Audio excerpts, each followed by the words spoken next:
Make me earn it. It's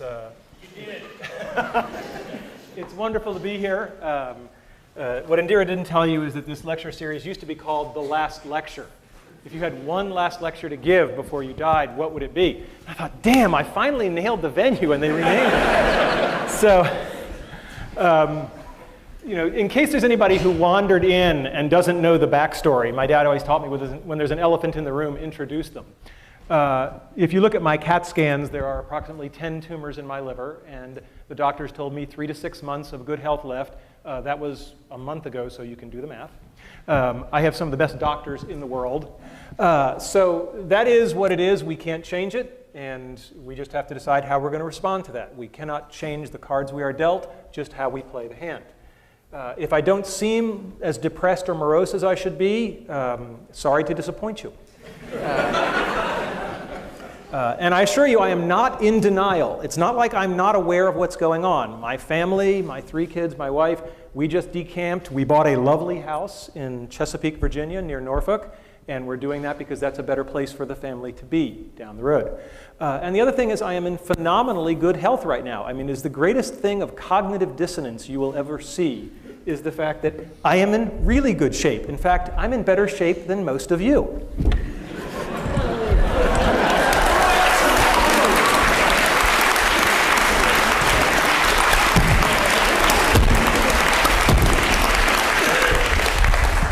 So anybody who wants to cry or pity me can come down and do a few of those, and then you may pity me. All right, so what we're not talking about today, we're not talking about cancer, because I spent a lot of time talking about that, and I'm really not interested. If you have any herbal supplements or remedies, please stay away from me. And we're not going to talk about things that are even more important than achieving your childhood dreams. We're not going to talk about my wife, we're not talking about my kids, because I'm good, but I'm not good enough to talk about that without tearing up. So we're just going to take that off the table. That's much more important. And we're not going to talk about spirituality and religion, although I will tell you that I have experienced a deathbed conversion. I just bought a Macintosh.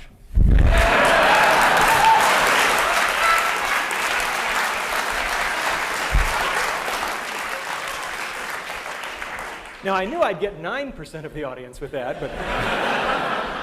All right, so what is today's talk about then? It's about my childhood dreams and how I've achieved them. I've been very fortunate that way. How I believe I've been able to enable the dreams, of others. And to some degree, lessons learned. I'm a professor. There should be some lessons learned. And how you can use the stuff you hear today to achieve your dreams or enable the dreams of others. And as you get older, you may find that enabling the dreams of others thing is even more fun.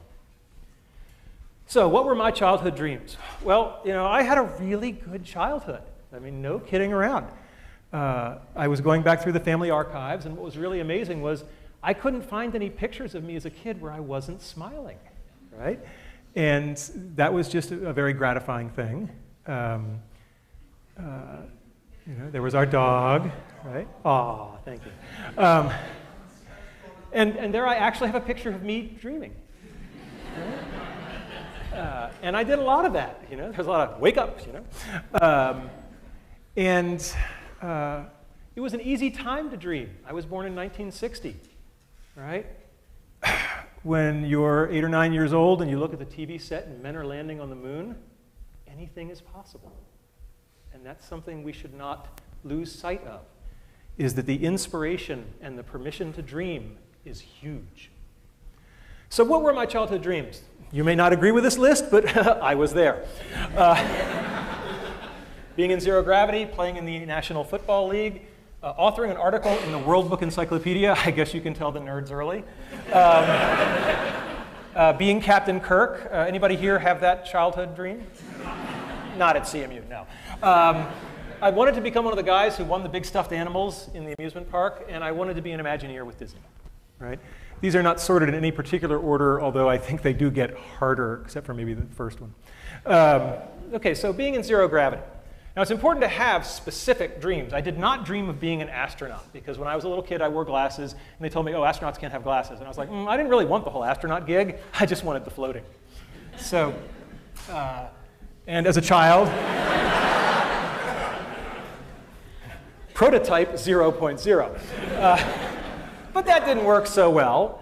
And it turns out that NASA has something called the Vomit Comet that they use to train the astronauts. And this thing does parabolic arcs. And at the top of each arc, you get about 25 seconds where you're ballistic, and you get about a rough equivalent of weightlessness for about 25 seconds.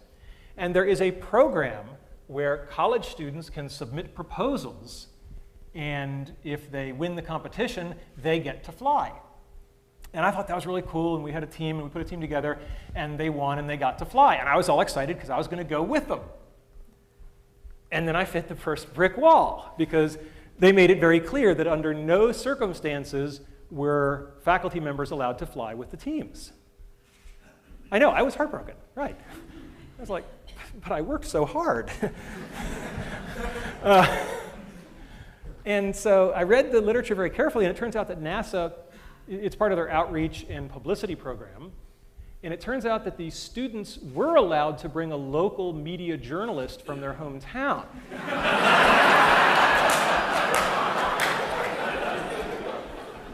And Randy Pausch, web journalist. It's really easy to get a press pass. So I called up the guys at NASA, and I said, I need to know where to fax some documents. And they said, what documents are you going to fax us? I said, my resignation as the faculty advisor and my application as the journalist. And he said, that's a little transparent, don't you think? And I said, yeah, but our project is virtual reality, and we're going to bring down a whole bunch of VR headsets, and all the students from all the teams are going to experience it, and all those other real journalists are going to get to film it. Jim Foley's going, ah, you bastard, yes. And the guy said, here's the fax number. So, and indeed, we kept our end of the bargain. And that's one of the themes that you'll hear later on in the talk is have something to bring to the table, right? Because that will make you more welcomed.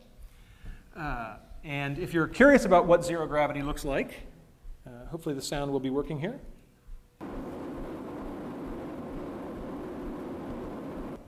on. All right, go get him, Mozzie. This is fantastic. It's just amazing. It's nothing like I expected. We are having a great time. There I am. I don't think any of us have had this so far. This is awesome. You got one, Mozzie. That's good. You got a ball for you, Mons. You do pay the piper at the bottom. So, childhood dream number one? Check.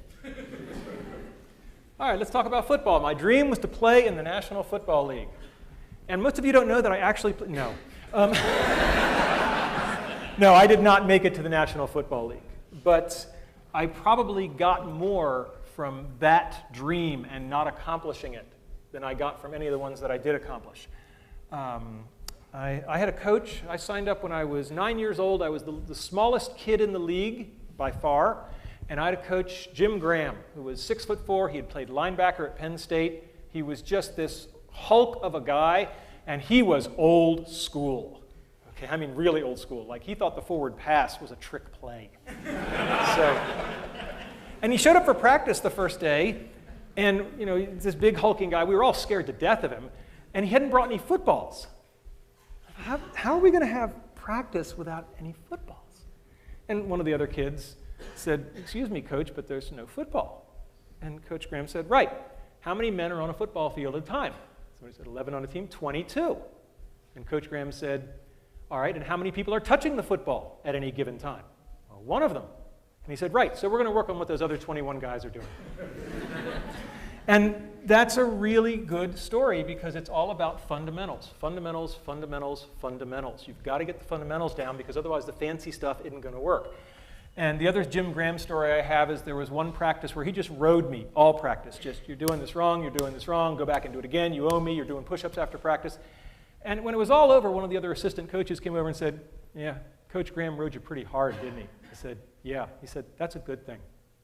He said, when you're screwing up and nobody's saying anything to you anymore, that means they gave up.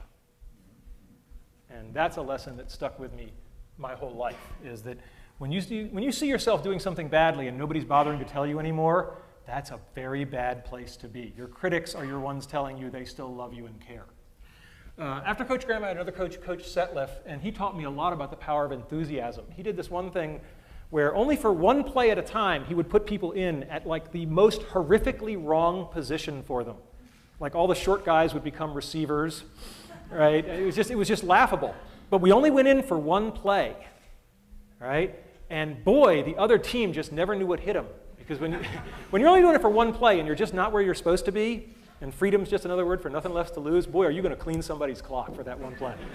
And that kind of enthusiasm was great. And to this day, I am most comfortable on a football field. I mean, it's just one of those things where, you know, if I'm working a hard problem, people will see me wandering the halls with one of these things. And that's just because, you know, when you do something young enough and you train for it, it just becomes a part of you.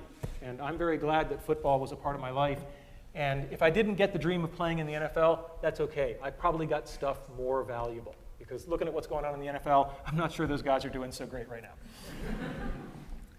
Okay? And so one of the expressions I learned in electronic arts, which I love, which pertains to this, is experience is what you get when you didn't get what you wanted.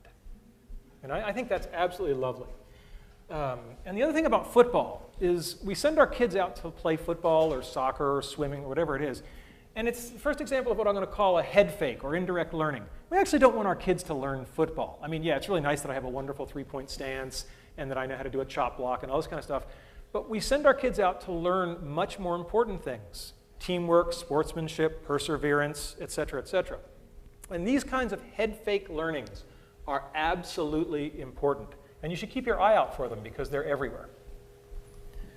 All right, a simple one, being an author in the World Book Encyclopedia. When I was a kid, we had the World Book Encyclopedia on the shelf. For the freshmen, this is paper. We used to have these things called books.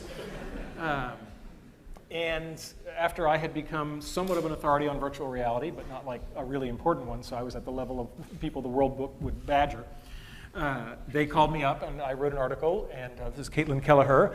And there's an article, if you go to your local library where they still have copies of the World Book, look under V for virtual reality, and there it is. And all I have to say is that having been selected to be an author in the World Book Encyclopedia, I now believe that Wikipedia is a perfectly fine source for your information because I know what the quality control is for real encyclopedias. They let me in. All right, next one.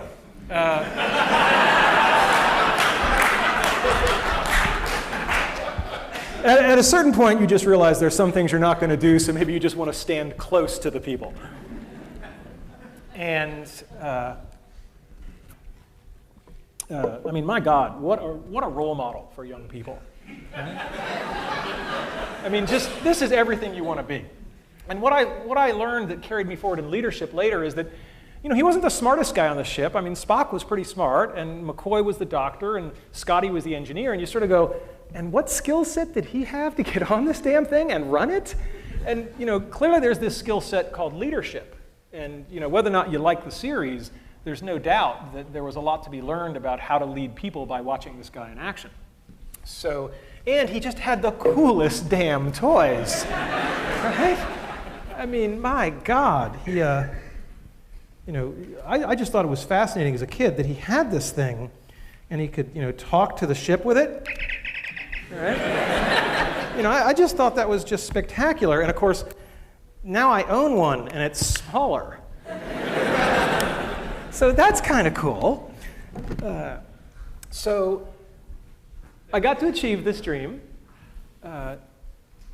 James T. Kirk, his alter ego, William Shatner, wrote a book, which I think was actually a pretty cool book. It was with Chip Walter, who is a Pittsburgh-based author who's quite good. And they wrote a book on basically the science of Star Trek, you know, what has come true. And they went around to top places around the country and looked at various things, and they came here to study our virtual reality setup. And so we built a virtual reality for him. It looked something like that. We put it to red alert. He was a very good sport. It's not like he saw that one coming. And it's really cool to meet your boyhood idol.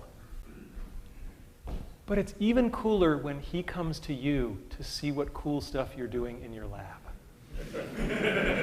And that was just a great moment. All right, winning stuffed animals. This This may seem mundane to you, but when you're a little kid and you see the big buff guys walking around in an amusement park and they got all these big stuffed animals, right? And this is my lovely wife. And I have a lot of pictures of stuffed animals I've won. That's my dad posing with one that I won.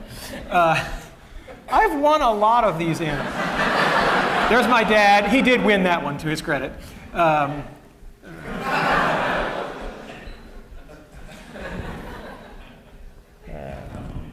Right? And this was just a big part of my life and my family's life.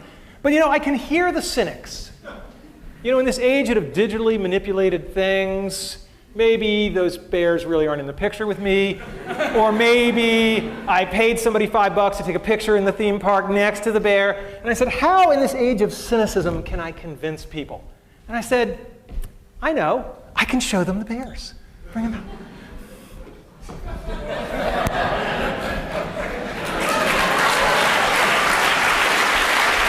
We can just put them right there. We just put them back against the wall. Disney. It's hard to hear you. Okay. Okay. Thanks, honey.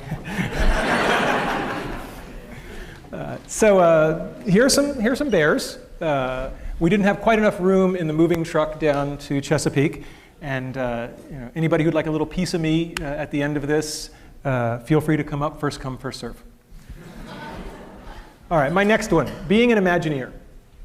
This was the hard one. Believe me, getting to zero gravity is easier than becoming an Imagineer. When I was a kid, I was 8 years old, and our family took a trip cross-country to see Disneyland. And if you've ever seen the movie National Lampoon's Vacation, it was a lot like that. There's a quest. And these are real vintage photographs. And there I am in front of the castle, and there I am. And for those of you who are into foreshadowing, this is the Alice ride. And I just thought this was just the coolest environment I'd ever been in. And instead of saying, gee, I want to experience this, I said, I want to make stuff like this. And so I bided my time, and then I graduated with my PhD from Carnegie Mellon, thinking that meant me infinitely qualified to do anything. And I dashed off my letters of application to Walt Disney Imagineering, and they sent me some of the damn nicest go-to-hell letters I've ever gotten. I mean, it was just, we have carefully reviewed your application, and presently we do not have any positions available which require your particular qualifications. Now think about the fact that you're getting this from a place that's famous for guys who sweep the street, right? So that was a bit of a setback. But remember, the brick walls are there for a reason, all right? The brick walls are not there to keep us out. The brick walls are there to give us a chance to show how badly we want something. Because the brick walls are there to stop the people who don't want it badly enough. They're there to stop the other people. All right, fast forward to 1991. We did a system back at the University of Virginia called Virtual Reality on $5 a day.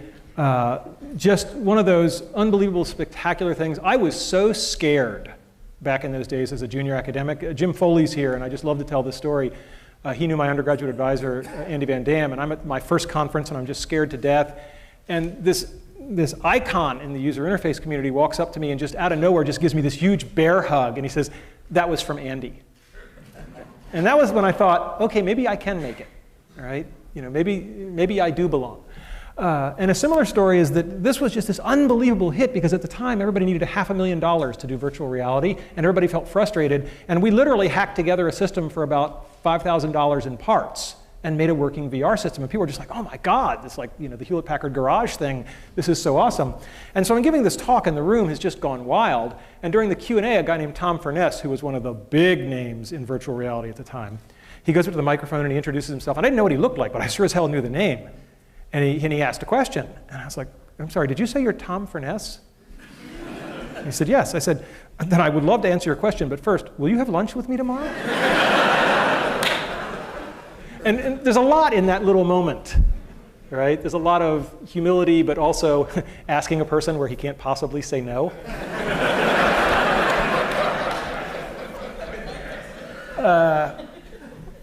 And so Imagineering, a couple of years later, was working on a virtual reality project. This was top secret. They were denying the existence of a virtual reality attraction after the time that the publicity department was running the TV commercials.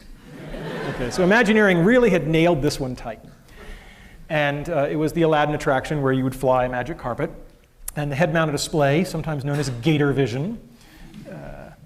And so I had an in. As soon as the project had just, they started running the TV commercials.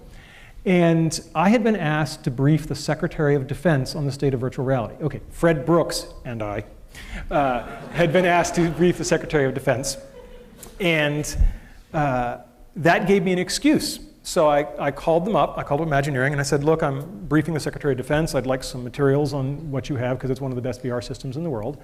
And they kind of pushed back, and I said, look, is all this patriotism stuff in the parks a farce? And they're like, okay. They said, but the PR department doesn't, this is so new, the PR department doesn't have any footage for you, so I'm going to have to connect you straight through to the team who did the work. Jackpot.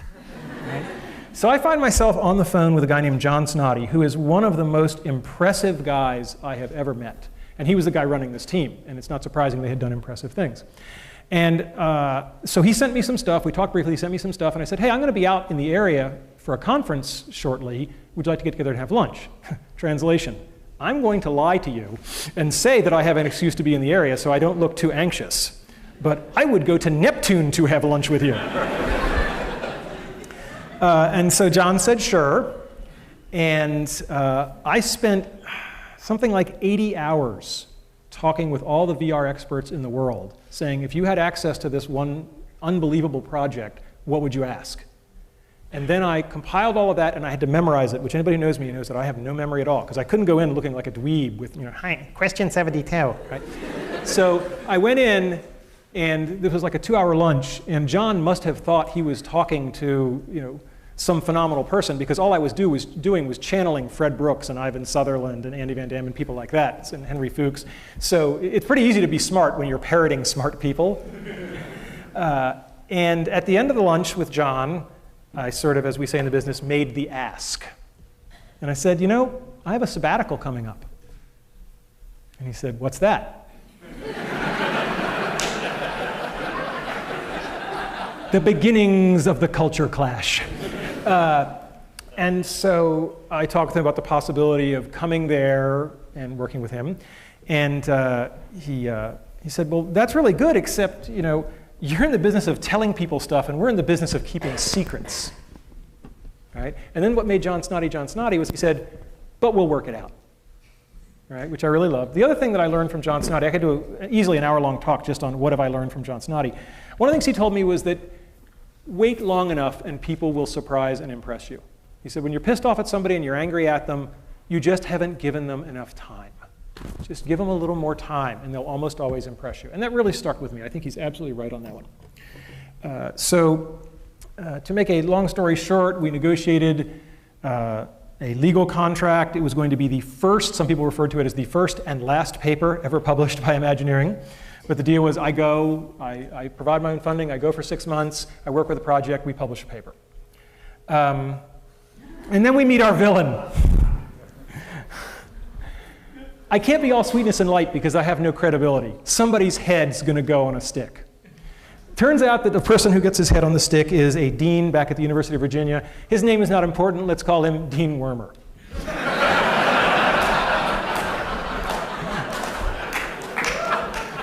And Dean Wormer has a meeting with me where I say I want to do this sabbatical thing, and I've actually gotten the Imagineering guys to let an academic in, which is insane. I mean, if John hadn't gone nuts, this would never have been a possibility. This is a very secretive organization. And Dean Wormer looks at the paperwork and he says, well, it says they're going to own your intellectual property. And I said, yeah, we got the agreement to publish the paper. There is no other IP. I don't do patentable stuff. And he says, yeah, but you might. So deal's off, and just get him to change that little clause there, and then come back to me. I'm like, excuse me? And then I said to him, I want you to understand how important this is. If we can't work this out, I'm going to take an unpaid leave of absence, and I'm just going to go there, and I'm going to do this thing. And he said, hey, I might not even let you do that. I mean, you got the IP in your head already, and maybe they're going to suck it out of you, so that's not going to fly either.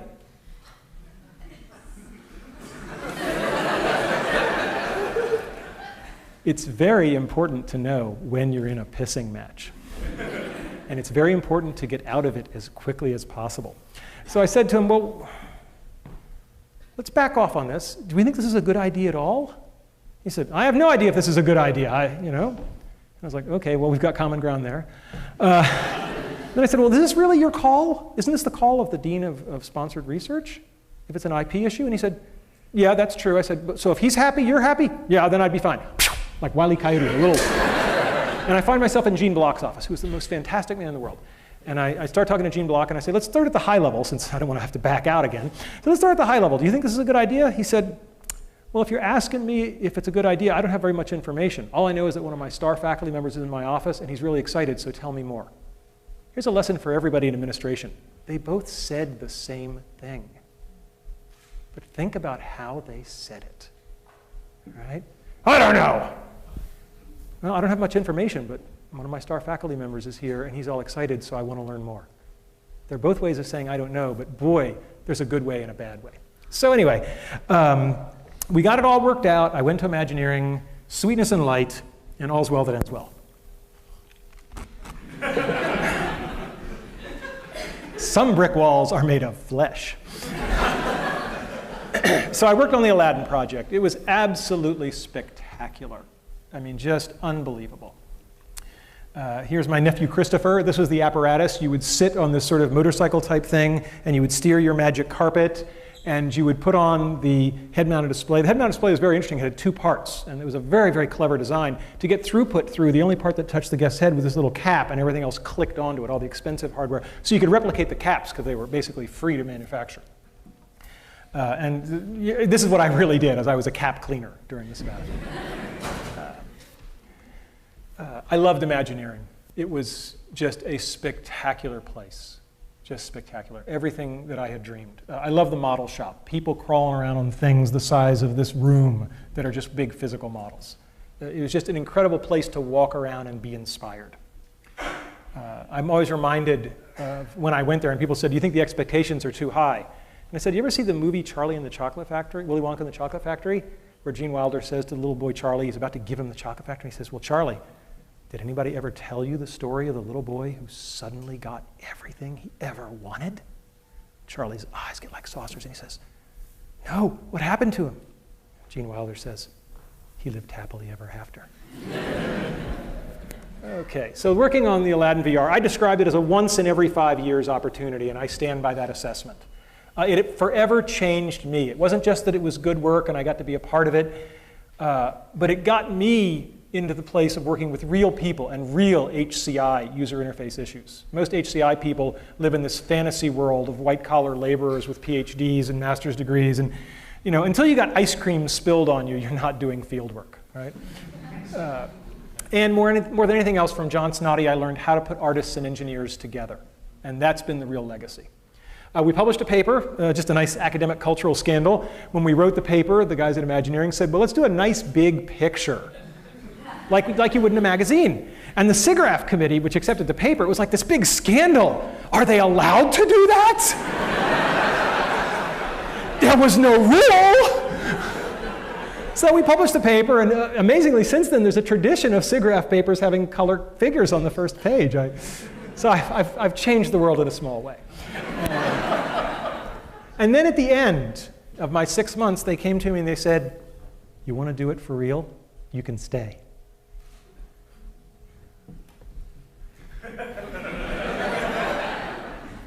And I said no. One of the only times in my life I have surprised my father. He was like, you what? He said, since you were, all you wanted, and now they got it, and you're like, huh? There was a bottle of Maalox in my desk drawer. Be careful what you wish for. It was a particularly stressful place. Imagineering in general is actually not so Maalox-laden, but the lab I was in, John left in the middle. And it was a lot like the Soviet Union. It was a little dicey for a while. But it worked out okay. And if they had said, stay here or never walk in the building again, I would have done it. I would have walked away from tenure. I would have just done it. But they made it easy on me. They said, you can have your cake and eat it too. And I basically become a day a week consultant for Imagineering, and I did that for about 10 years. And that's one of the reasons you should all become professors. Right? Because you can have your cake and eat it too. Okay?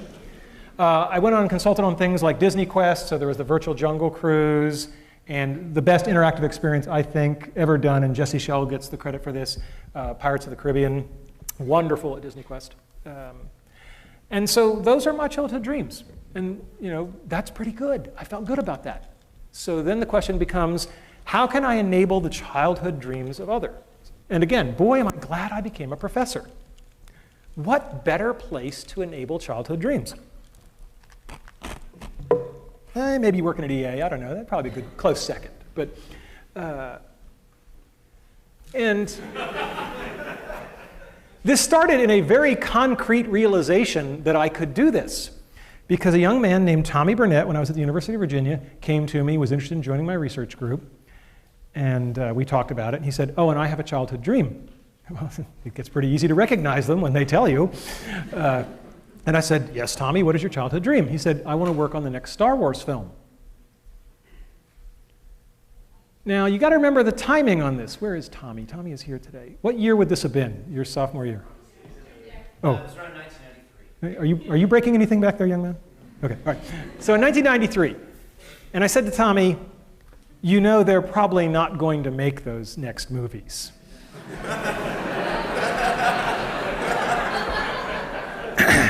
And he said, no, they are.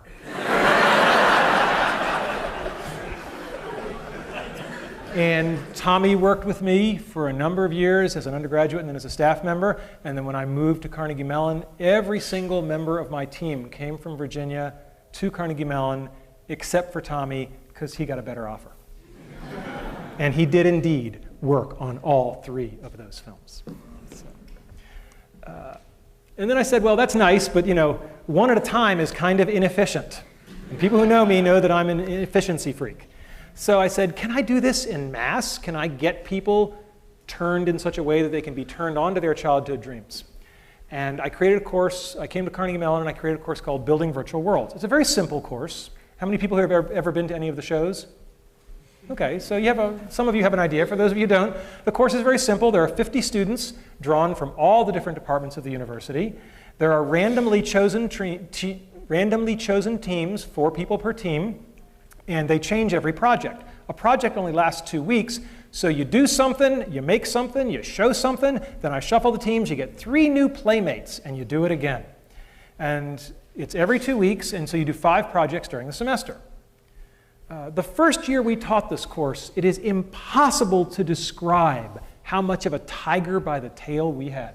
I was just running the course because I wanted to see if we could do it. We had just learned how to do texture mapping on 3D graphics, and we could make stuff that looked half decent, but we were running on really weak computers by current standards.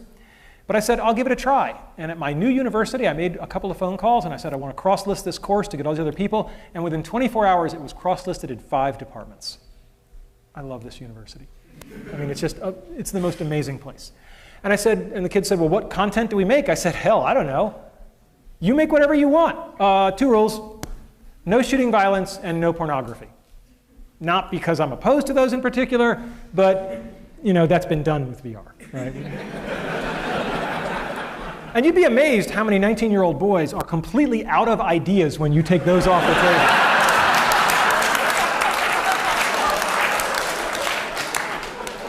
Anyway, so I taught the course. The first assignment, I gave it to them. They came back in 2 weeks, and they just blew me away. I mean, the work was so beyond, literally, my imagination.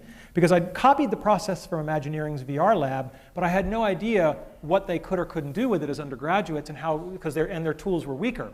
And they came back in the first assignment, and they did something that was so spectacular that I literally did 10 years as a professor, and I had no idea what to do next. So I called up my mentor. I called up Andy Van Dam. And I said, Andy, I just gave a 2-week assignment, and they came back and did stuff that if I'd given them a whole semester, I would have given them all A's. Sensei, what do I do? And Andy thought for a minute, and he said, you go back into class tomorrow, and you look them in the eye, and you say, guys, that was pretty good, but I know you can do better. And that was exactly the right advice, because what he said was, you obviously don't know where the bar should be, and you're only going to do them a disservice by putting it anywhere. And boy, was that good advice, because they just kept going. And during that semester, it became this underground thing. I'd walk into a class with 50 students in it, and there were 95 people in the room. Because it was the day we were showing work, and people's roommates and friends and parents. I'd never had parents come to class before. It was flattering and somewhat scary. And so it snowballed, and we had this bizarre thing of, well, we got to share this. If there's anything I've been raised to do, it's to share. And I said, we got to show this at the end of the semester. We got to have a big show. And we booked this room, Economy. I have a lot of good memories in this room. And we booked it not because we thought we could fill it, but because it had the only AV setup that would work, because this was a zoo, right? Computers and everything. And then we filled it. And we more than filled it. We had people standing in the aisle. I will never forget the dean at the time, Jim Morris, was sitting on the stage right about there. We had to kind of scoot him out of the way. And the energy in the room was like nothing I'd ever experienced before. And President Cohen, Jerry Cohen, was there, and he sensed the same thing. He later described it as like an Ohio State football pep rally, except for academics. And he came over and he asked exactly the right question. He said, before you start, he said, I gotta know, where are these people from? He said, the audience, what departments are they from? And we polled them, and it was all the departments. And I felt very good, because I had just come to campus, he had just come to campus, and my new boss had seen in a very corporal way that this is the university that puts everybody together. And that made me feel just tremendous. So we did this campus-wide exhibition. People perform down here. They're in costume. And we project just like this, and you can see what's going on. You can see what they're seeing in the head mount. There's a lot of big props. So there's a guy whitewater rafting.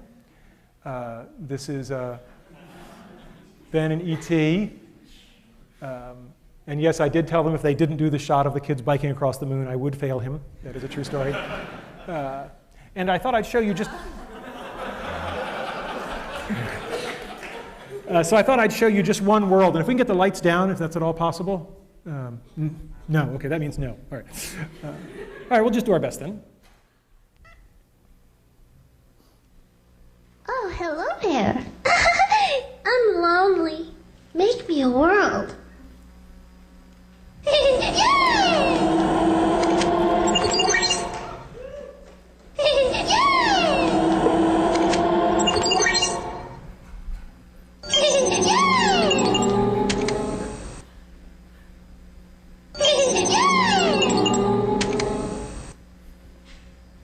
Make me some trees.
Now they're going to turn this on its head. Watch closely. The world doesn't want to go on to the next thing in the show. So she's ready to move on, and it's not.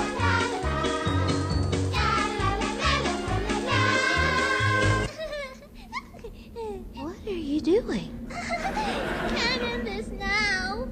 But there's so many other worlds that have to go. But our world is the best world. Hey, no!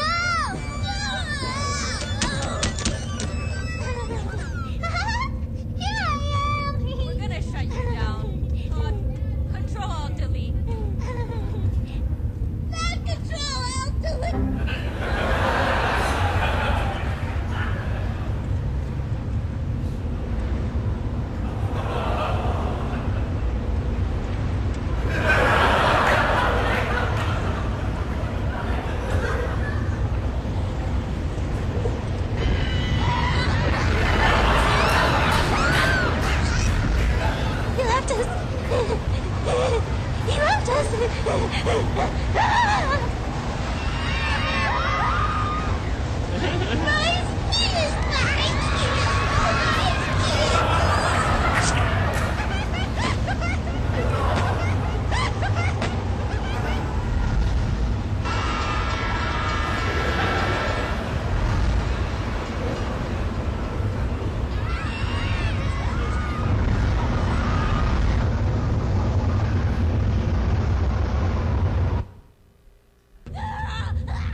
It was an unusual course with some of the most brilliant, creative students from all across the campus. It just was a joy to be involved with. And they took the whole stage performance aspect of this way too seriously. And it became this campus phenomenon every year. People would line up for it. It was very flattering. And it gave kids a sense of excitement of putting on a show for people who were then excited about it. And I think that that's one of the best things you can give somebody, the chance to show them what it feels like to make other people get excited and happy. I mean, that's a tremendous gift. We always tried to involve the audience, whether it was people with glow sticks or batting a beach ball around or driving. This is really cool. This technology actually got used at the Spider-Man 3 premiere in LA, so the audience was controlling something on the screen, so that's kind of nice. And I don't have a class picture from every year, but I dredged all the ones that I do have, and all I can say is that what a privilege and an honor it was to teach that course for something like 10 years. And all good things come to an end, and I stopped teaching that course about a year ago. People always ask me, what was my favorite moment? I don't know if you can have a favorite moment, but boy, there's one I'll never forget. This was a world with, I believe, a roller skating ninja. And one of the rules was that we performed these things live, and they all had to really work, and the moment it stopped working, we went to your backup videotape. And this was very embarrassing.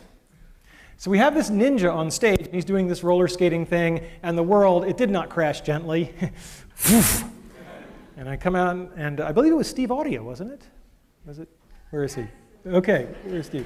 Ah, my man, Steve Audio. And talk about quick on your feet, right?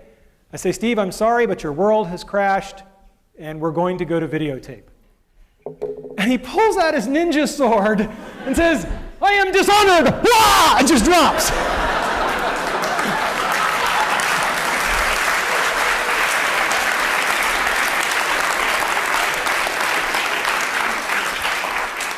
And so I think it's very telling that my favorite moment in 10 years of this high technology course was a brilliant ad lib. And then when the videotape is done and the lights come up, he's lying there lifeless and his teammates drag him off. It was really a fantastic moment. And the course was all about bonding. People used to say, well, you know, what's going to make for a good world? I said, I can't tell you beforehand, but right before they present it, I can tell you if the world's good just by the body language. If they're standing close to each other, the world is good. All right? And BVW was a pioneering course, and I won't bore you with all the details, but it wasn't easy to do. And I was given this when I stepped down from the ETC, and I think it's emblematic. If you're going to do anything that's pioneering, you will get those arrows in the back, and you just have to put up with it. I mean, everything that could go wrong did go wrong, but at the end of the day, a whole lot of people had a whole lot of fun. When you've had something for 10 years that you hold so precious, it's the toughest thing in the world to hand it over. And the only advice I can give you is find somebody better than you to hand it to. And that's what I did. There was this kid at the VR studio way back when. And you didn't have to spend very long in Jesse Schell's orbit to go, the force is strong in this one. And one of my two greatest accomplishments, I think, for Carnegie Mellon were that I got Jessica Hodgins and Jesse Schell to come here and join our faculty. And I was thrilled when I could hand this over to Jesse. And to no one's surprise, he has really taken it up to the next notch. And you know, the course is in more than good hands, it's in better hands. But it was just one course. And then we really took it up a notch. And we created what I would call the Dream Fulfillment Factory. Don Marinelli and I got together, and with the university's blessing and encouragement, we made this thing out of whole cloth that was absolutely insane, should never have been tried. All the sane universities didn't go near this kind of stuff, creating a tremendous opportunistic void. So the Entertainment Technology Center was all about artists and technologists working in small teams to make things. It was a 2-year professional master's degree. And Don and I were two kindred spirits. We're very different. Anybody who knows us knows that we're very different people.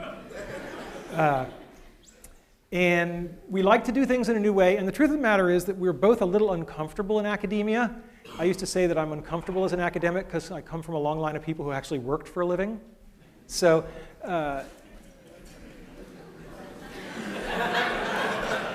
I detect nervous laughter. All right.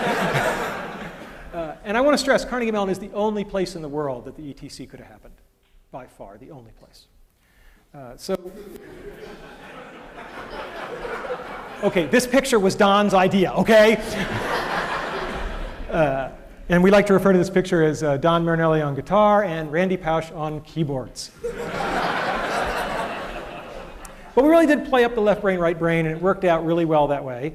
Don is an intense guy.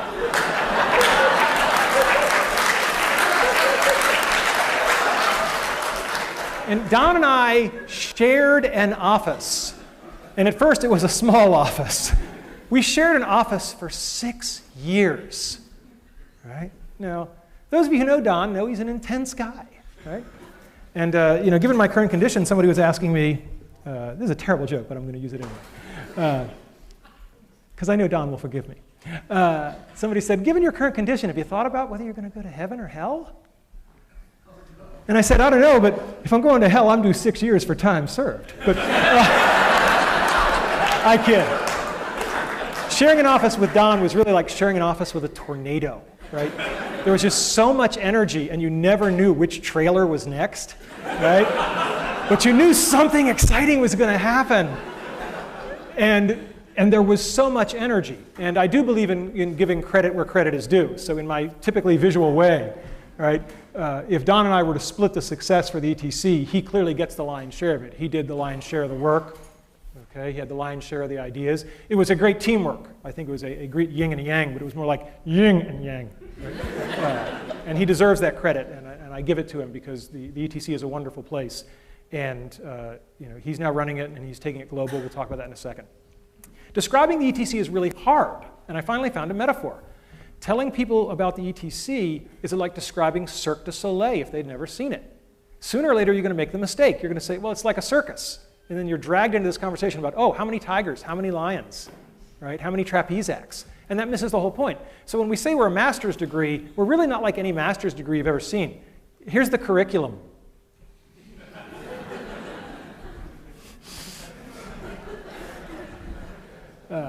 The curriculum ended up looking like this. All I want to do is visually communicate to you that you do 5 projects in building virtual worlds, then you do 3 more. All of your time is spent in small teams making stuff. None of that book learning thing. Don and I had no patience for the book learning thing. It's a master's degree. They already spent 4 years doing book learning. Right? By now, they should have read all the books. The keys to the success were that Carnegie Mellon gave us the reins. Completely gave us the reins. We had no deans to report to. We reported directly to the provost, which is great because the provost is way too busy to watch you carefully. We were given explicit license to break the mold. It was all project-based. It was intense. It was fun. And we took field trips. Every spring semester in January, we'd take all 50 students in the first-year class, and we'd take them out to shots at Pixar. We'd take them to Pixar, Industrial Light and Magic. And of course, when you got guys like Tommy there acting as host, right, it's pretty easy to get entree to these places. So we did things very, very differently. The kind of project students would do, we did a lot of what we'd call edutainment. We developed a bunch of things with the Fire Department of New York, a network simulator for training firefighters, using video game-ish type technology to teach people useful things. That's not bad. Companies did this strange thing. They put in writing, we promise to hire your students. I've got the EA and Activision ones here. I think there are now, how many? 5? I was going to say, Drew knows, I bet. So there are 5 written agreements. I don't know of any other school that has this kind of written agreement with any company. And so that's a real statement. And these are multiple-year things. So they're agreeing to hire people for summer internships that we have not admitted yet. That's a pretty strong statement about the quality of the program. And Don, as I said, he's crazy. And I mean that in a wonderful, complimentary way. He's doing these things where I'm like, oh my God.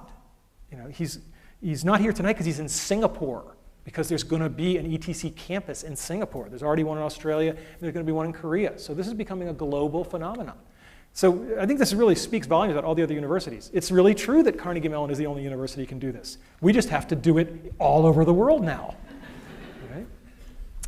One of the big success about the ETC is teaching people about focus. Oh, now I hear the nervous laughter from the students.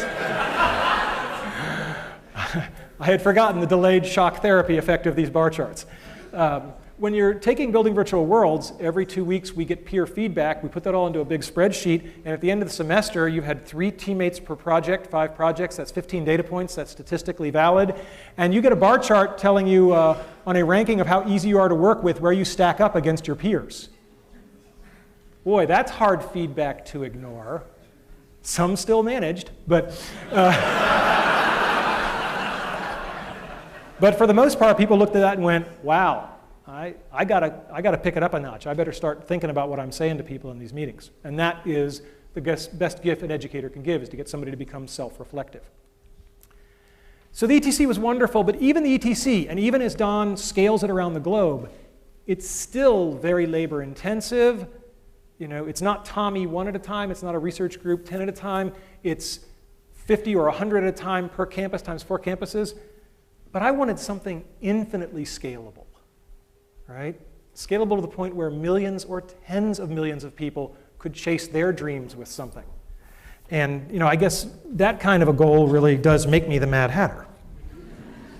So Alice is a project that we've worked on for a long, long time. It's a novel way to teach computer programming. Kids make movies and games. The head fake. Again, we're back to the head fakes. Best way to teach somebody something is to have them think they're learning something else. All right? I've done it my whole career. And the head fake here is that they're learning to program, but they just think they're making movies and video games. This thing has already been downloaded well over 1 million times. There are 8 textbooks that have been written about it. 10% of US colleges are using it now. And it's not the good stuff yet. The good stuff is coming in the next version. Okay? I, like Moses, get to see the promised land, but I won't get to set foot in it. And that's okay, because I can see it. And the vision is clear. Millions of kids having fun while learning something hard. That's pretty cool. I can deal with that as a legacy. The next version is going to come out in 2008. It's going to be teaching the Java language if you want them to know they're learning Java. Otherwise, they'll just think that they're writing movie scripts. We're getting the characters from the best-selling PC game in history, The Sims. And this is all already working in the lab. So there's no real technological risk. I don't have time to thank and mention everybody in the Alice team, but I just want to say that Dennis Cosgrove is going to be building this, has been building this. He is the designer. It's his baby. And for those of you who are wondering, well, you know, in some number of months, who should I be emailing about the Alice project? Where's Wanda Dan? Oh, there you are. Stand up. Let them all see you. Everybody say, hi, Wanda. Hi, Wanda. Send her the email. And I'll talk a little bit more about Caitlin Kelleher, but she's graduated with her PhD and is at Washington University, and she's going to be taking this up a notch and going to middle schools with it. So grand vision, and you know, to the extent that you can live on in something, I will live on in Alice. All right, so now the third part of the talk, lessons learned. You know, we've talked about my dreams. We've talked about helping other people enable their dreams. Somewhere along the way, there's got to be some aspect of what lets you get to achieve your dreams. First one is the role of parents, mentors, and students. I was blessed to have been born to 2 incredible people. This is my mother on her 70th birthday. I am back here. I have just been lapped. This is my dad riding a roller coaster on his 80th birthday. And he points out that, you know, he's not only brave, he's talented because he did win that big bear the same day. My dad was so full of life. Anything with him was an adventure. I don't know what's in that bag, but I know it's cool. My dad dressed up as Santa Claus, but he also did very, very significant things to help lots of people. This is a dormitory in Thailand that my mom and dad underwrote, and every year about 30 students get to go to school who wouldn't have otherwise. This is something my wife and I have also been involved in heavily, and these are the kind of things that I think everybody ought to be doing, helping others. But the best story I have about my dad is, unfortunately, my dad passed away a little over a year ago, and when we were going through his things, he had fought in World War II in the Battle of the Bulge, and when we were going through his things, we found out he had been awarded the Bronze Star for Valor. My mom didn't know it. In 50 years of marriage, it had just never come up. My mom. Mothers are people who love you even when you pull their hair. And I have two great mom stories. When I was here studying to get my PhD and I was taking something called the theory qualifier, which I can definitively say is the second worst thing in my life after chemotherapy. And I was complaining to my mother about how hard this test was and how awful it was. And she just leaned over and she patted me on the arm and she said, "We know how you feel, honey. And remember, when your father was your age, he was fighting the Germans."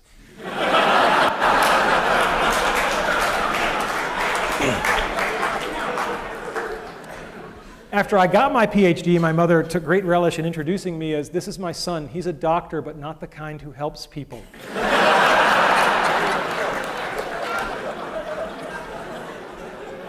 These slides are a little bit dark, but when I was in high school, I decided to paint my bedroom. I'd always wanted a submarine and an elevator. And the great thing about this...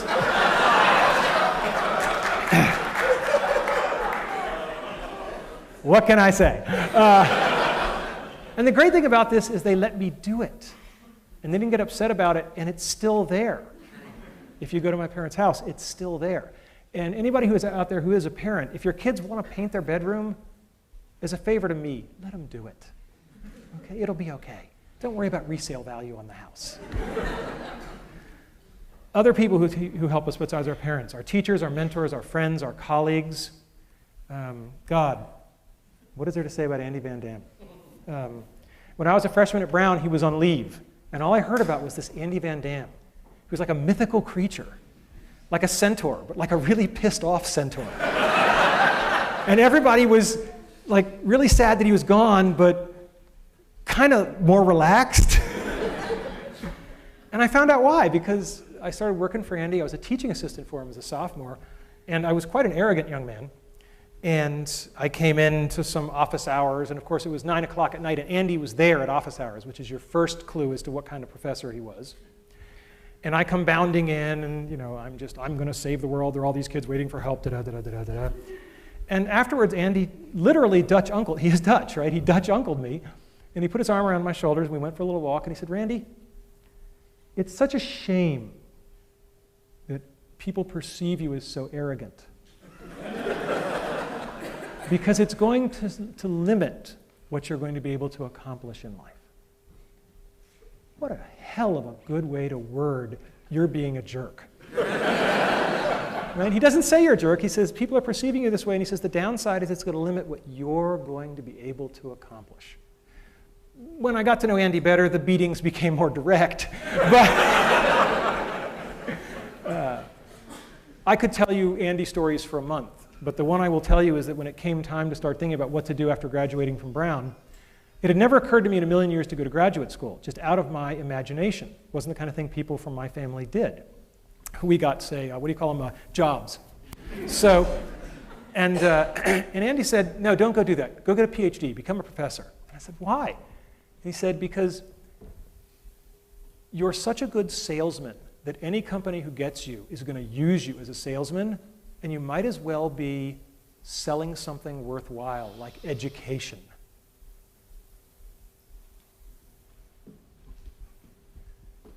Thanks.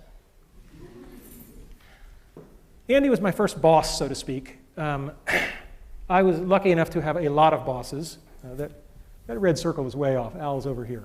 I don't know what the hell happened there. He's probably watching this on the webcast going, "My God, he's targeting, and he still can't aim." All right. I don't want to say much about the great bosses I've had, except that they were great. And I know a lot of people in the world have had bad bosses, and I haven't had to endure that experience, and I'm very grateful to all of the people that I ever had to report to. They've just been incredible. But it's not just our bosses. We learn from our students. I think the best head fake of all time comes from Dr. Caitlin Keller, who just finished up here and is starting at Washington University. And she looked at Alice when it was an easier way to learn to program, and she said, "Yeah, but why is that fun?" I was like, "Well, because I'm a compulsive male, like to make the little toy soldiers move around by my command, and that's fun." She was like, And she was the one who said, no, we'll just approach it all as a storytelling activity. And she's done wonderful work showing that, particularly with middle school girls, if you present it as a storytelling activity, they're perfectly willing to learn how to write computer software. So all-time best head fake award goes to Caitlin Kelleher's dissertation. President Cohen, when I told him I was going to do this talk, he said, please tell them about having fun, because that's what I remember you for. And I said, I can do that, but it's kind of like a fish talking about the importance of water. I mean, I don't know how to not have fun, right? I'm dying and I'm having fun. And I'm going to keep having fun every day I have left, because there's no other way to play it, right? So my next piece of advice is, you just have to decide if you're a Tigger or you're an Eeyore. I think I'm clear where I stand on the great Tigger-Eeyore debate. Never lose the childlike wonder. It's just too important. It's what drives us. Help others. Denny Prophet knows more about helping other people. He's forgotten more than I'll ever know. He's taught me by example how to run a group, how to care about people. M.K. Haley, I have a theory that people who come from large families are better people because they've just had to learn how to get along. M.K. Haley comes from a family with 20 kids. Yeah, unbelievable. And she always says it's kind of fun to do the impossible. When I first got to Imagineering, she was one of the people who dressed me down. And she said, I understand you've joined the Aladdin project. What can you do? And I said, well, I'm a tenured professor of computer science. And she said, well, that's very nice, Professor Boy, but that's not what I asked. I said, what can you do?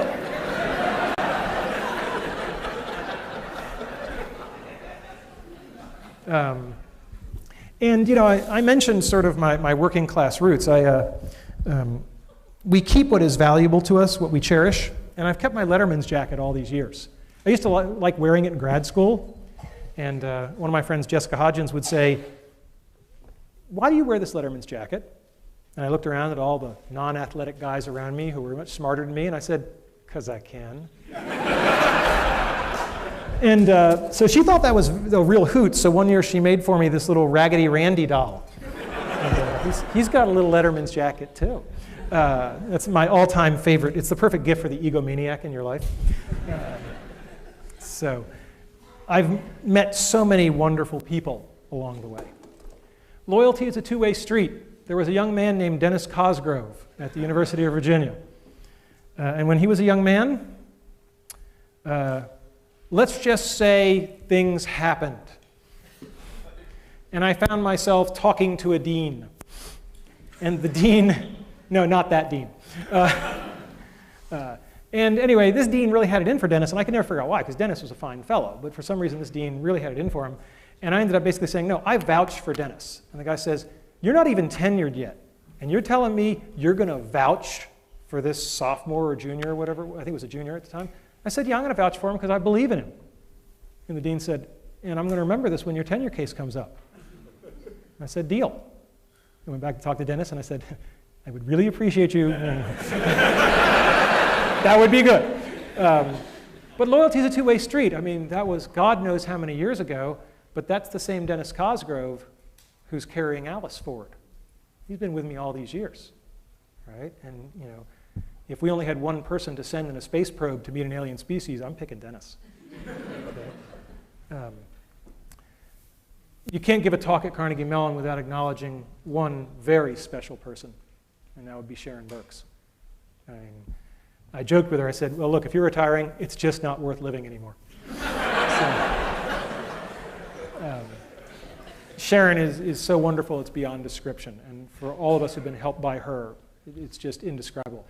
I love this picture because it puts her together with Syl. And Syl is great because Syl gave the best piece of advice, pound for pound, that I have ever heard. And I think all young ladies should hear this. Syl said, it took me a long time, but I finally figured it out. When it comes to men that are romantically interested in you, it's really simple. Just ignore everything they say and only pay attention to what they do. It's that simple. It's that easy. And I thought back to my bachelor days, and I said, damn. Never give up. I didn't get into Brown University. It was on the wait list. I called them up, and they eventually decided that it was getting really annoying to have me call every day, so they let me in. At Carnegie Mellon, I didn't get into graduate school. Andy had mentored me. He said, go to graduate school, you're going to go to Carnegie Mellon. All my good students go to Carnegie Mellon. And yeah, you know what's coming. And so he said, you're going to go to Carnegie Mellon, no problem. What he had kind of forgotten was that the difficulty of getting into the top PhD program in the country had really gone up. And he also didn't know I was going to tank my GREs, because he believed in me, which, based on my board scores, was a really stupid idea. And so I didn't get into Carnegie Mellon. No one knows this till today. I'm telling the story. I was declined admission to Carnegie Mellon. And I was a bit of an obnoxious little kid. I went into Andy's office, and I dropped the rejection letter on his desk. And I said, I just want you to know what your letter of recommendation goes for at Carnegie Mellon.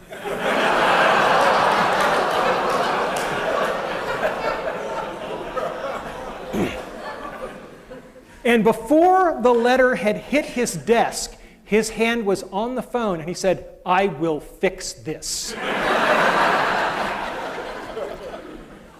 And I said, no, no, no, I don't want to do it that way. That's not the way I was raised. You know, maybe some other graduate schools will see fit to admit me. And he said, look, Carnegie Mellon's where you're going to be. He said, I tell you what, I'll make you a deal. Go visit the other schools, because I did get into all the other schools. He said, go visit the other schools, and if you really don't feel comfortable at any of them, then will you let me call Nico? Nico being Nico Haberman. And I said, okay, deal. I went to the other schools without naming them by name. Berkeley, Cornell. They managed to be so unwelcoming that I found myself saying to Andy, you know, I'm going to go get a job. And he said, no, you're not. And he picked up the phone, and he talked in Dutch. And he hung up the phone, and he said, Nico says if you're serious, be in his office tomorrow morning at 8 a.m. And for those of you who know Nico, this is really scary. So I'm in Nico Haberman's office the next morning at 8 a.m., and he's talking with me. And frankly, I don't think he's that keen on this meeting, Dan. I don't think he's that keen at all. And he says, Randy, why are we here? And I said, because Andy phoned you? And I said, well, since you admitted me, I have won a fellowship. The Office of Naval Research is a very prestigious fellowship. I've won this fellowship, and that wasn't in my file when I applied. And Nico said, a fellowship, money, we have plenty of money. That was back then. And he said, we have plenty of money. Why do you think having a fellowship makes any difference to us? And he looked at me. There are moments that change your life. And 10 years later, if you know, in retrospect, it was one of those moments, you're blessed. But to know it at the moment, with Nico staring through your soul. And I said, I didn't mean to imply anything about the money. It's just that it was an honor. There were only 15 given nationwide. And I did think it was an honor that would be something that would be meritorious. And I apologize if that was presumptuous. And he smiled. And that was good. So, how do you get people to help you? You can't get there alone. People have to help you, and I do believe in karma. I believe in paybacks. You get people to help you by telling the truth, being earnest. I'll take an earnest person over a hip person every day, because hip is short-term. Earnest is long-term. Apologize when you screw up, and focus on other people, not on yourself. And I thought, how do I possibly make a concrete example of that? Do we have a concrete example of focusing on somebody else over there? Can we bring it out? See, yesterday was my wife's birthday. If there was ever a time I might be entitled to have the focus on me, it might be the last lecture. But no, I feel very badly that my wife didn't really get a proper birthday, and I thought it'd be very nice if 500 people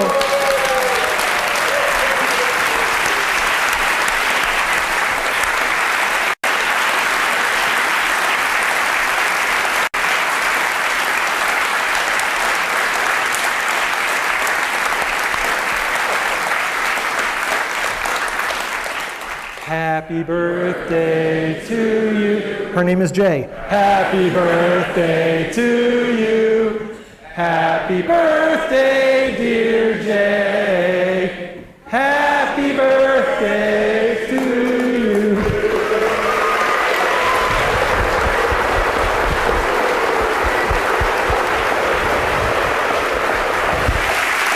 Gotta blow it out.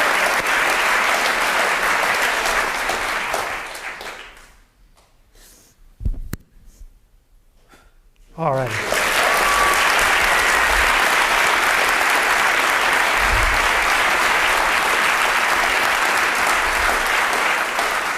And now you all have an extra reason to come to the reception.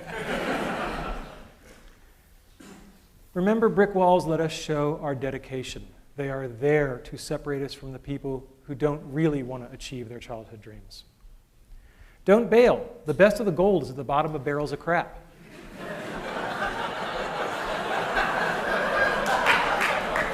What Steve didn't tell you was the big sabbatical at EA.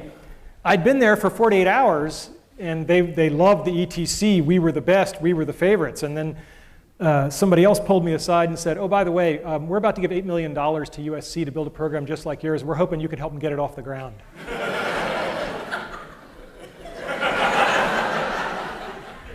And then Steve came along and they said, what? Oh, God. And to quote a famous man, I will fix this. And he did. Steve has been an incredible partner, and we have a great relationship, personal and professional, and he has certainly been point man on getting a gaming asset to help teach millions of kids. And that's just incredible. But it certainly would have been reasonable for me to leave 48 hours into that sabbatical, but it wouldn't have been the right thing to do. And when you do the right thing, good stuff has a way of happening. Get a feedback loop and listen to it. Your feedback loop can be this dorky spreadsheet thing I did, or it can just be one great man who tells you what you need to hear. The hard part is the listening to it. Anybody can get chewed out, right? It's the rare person who says, oh my God, you're right, as opposed to, no, wait, the real reason is, right? We've all heard that. When people give you feedback, cherish it and use it. Show gratitude. When I got tenure, I took all of my research team down to Disney World for a week. And one of the other professors at Virginia said, how can you do that? I said, these people just busted their ass and got me the best job in the world for life. How could I not do that? Right? Don't complain, just work harder.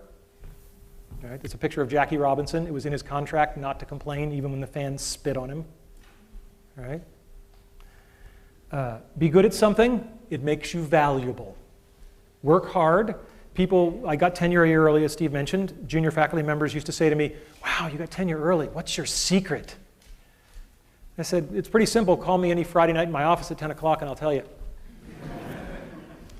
Find the best in everybody. One of the things that Jon Snoddy, as I said, told me is that you might have to wait a long time, sometimes years, but people will show you their good side. Just keep waiting, no matter how long it takes. No one is all evil. Everybody has a good side. Just keep waiting. It will come out. And be prepared. Luck is truly where preparation meets opportunity. So today's talk was about my childhood dreams, enabling the dreams of others, and some lessons learned. But did you figure out the head fake? It's not about how to achieve your dreams. It's about how to lead your life. If you lead your life the right way, the karma will take care of itself. The dreams will come to you. Have you figured out the second head fake? Talk's not for you. It's for my kids. Thank you all. Good night.